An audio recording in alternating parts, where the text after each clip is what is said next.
When you were a kid, playing hide and seek was one of the fun games that you did. It was simple. You could do it with a bunch of people. But what about as you get a little bit older, kind of a more extreme version of hide and seek? I'm sure most of you have played this game when you were growing up. Maybe you had a different name for it.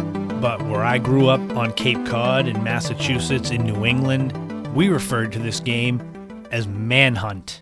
For any of you that are younger that may not have ever heard of such a game or played such a game, essentially Manhunt is hide and seek in the dark, after dark. Most of the stuff that I'm going to share with you from my experience of playing this in my neighborhood growing up, you probably couldn't get away with these days, unfortunately. But I will just preface this whole thing by saying nothing we did was malicious. It was all in fun. We were looking to literally play hide and seek in the dark.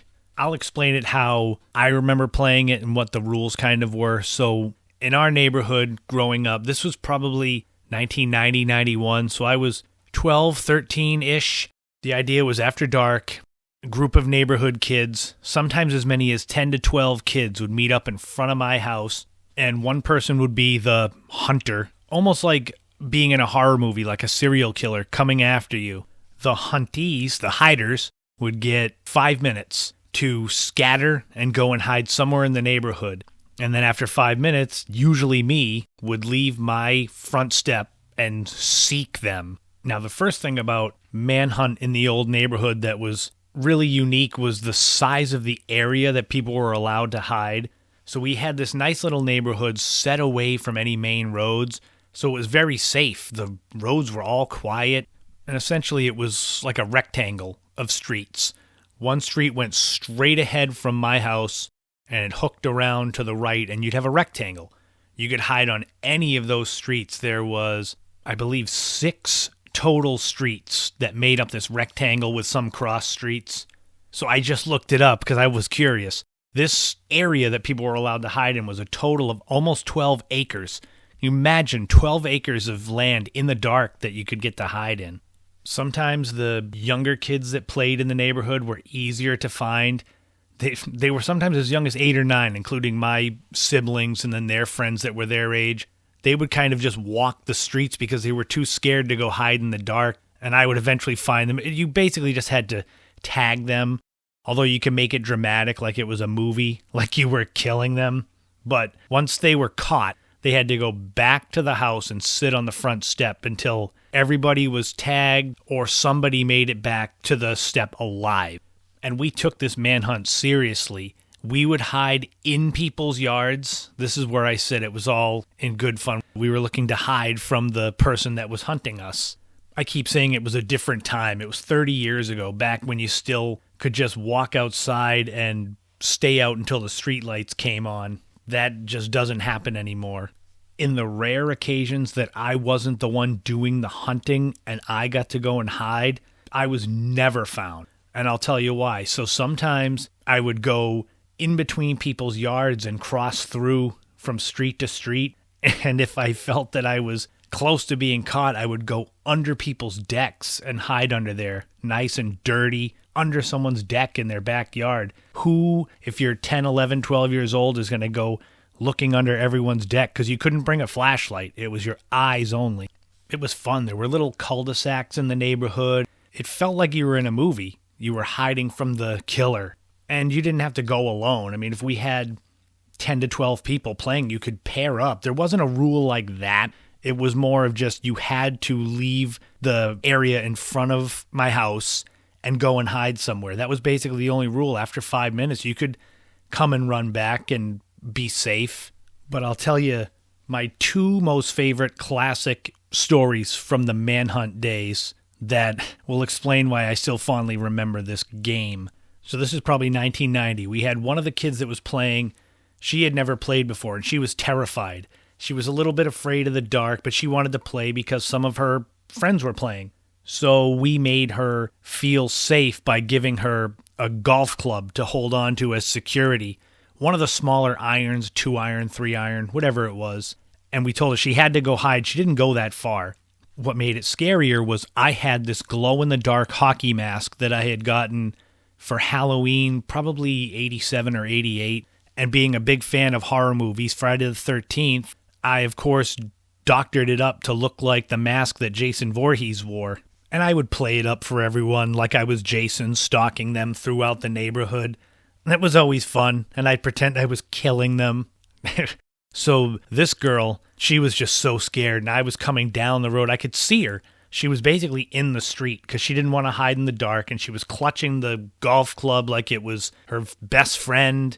And I did my Jason thing. I sneaked up on her and spooked her, grabbed her shoulder, and she screamed and pulled away and turned around and swung that golf club and caught me right between the eyes with it.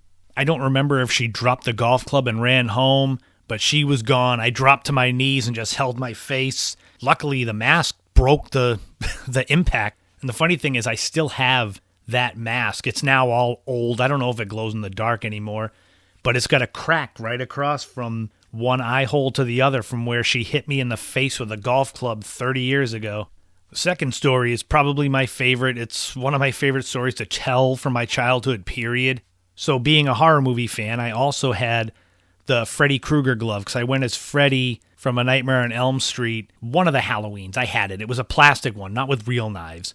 I think actually one of our dogs chewed the nails up on it at one point, so it got ruined. But at this point, it was still complete.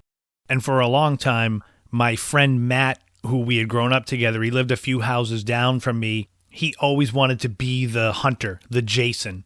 And I would be stubborn and just say, no, you're not wearing my mask. So one time I relented and gave him the Freddy glove and a hat to wear. So for this game of Manhunt, there would be two killers. Just like the Freddy vs. Jason movie, except this was 1991, and we were way ahead of our time.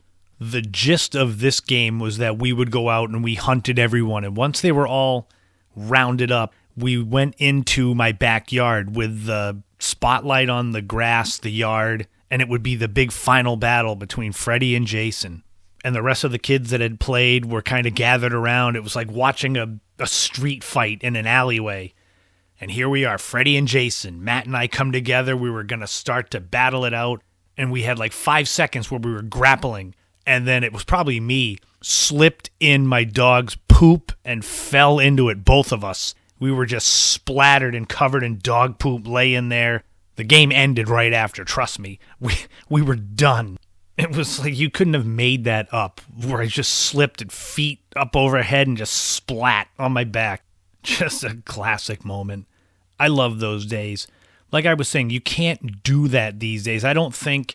I mean, sometimes the neighborhoods you've got that are quiet, you might be able to play tag. If I would bet if you were playing like we did, the police would get called on you.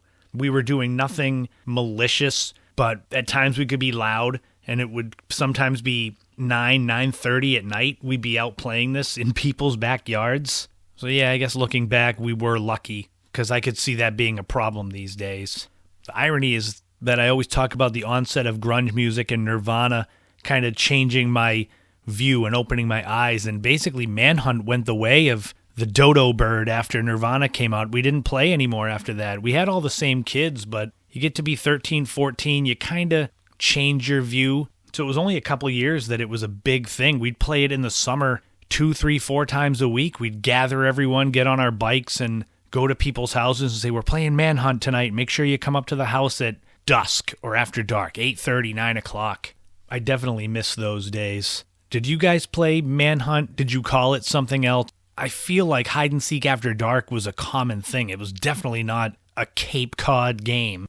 And did any of you have any funny stories like the Jason mask that I had getting smashed with a golf club or falling in dog poop? I think there was one time that I jumped off a shed onto a kid and I thought I broke his arm. I didn't, but that was one of those, you're 13 years old, you think you're invincible. I jumped down off the shed on him. That was crazy. But I hope those stories gave you some warm summer memories as we keep going through winter. Don't worry, spring will be here eventually.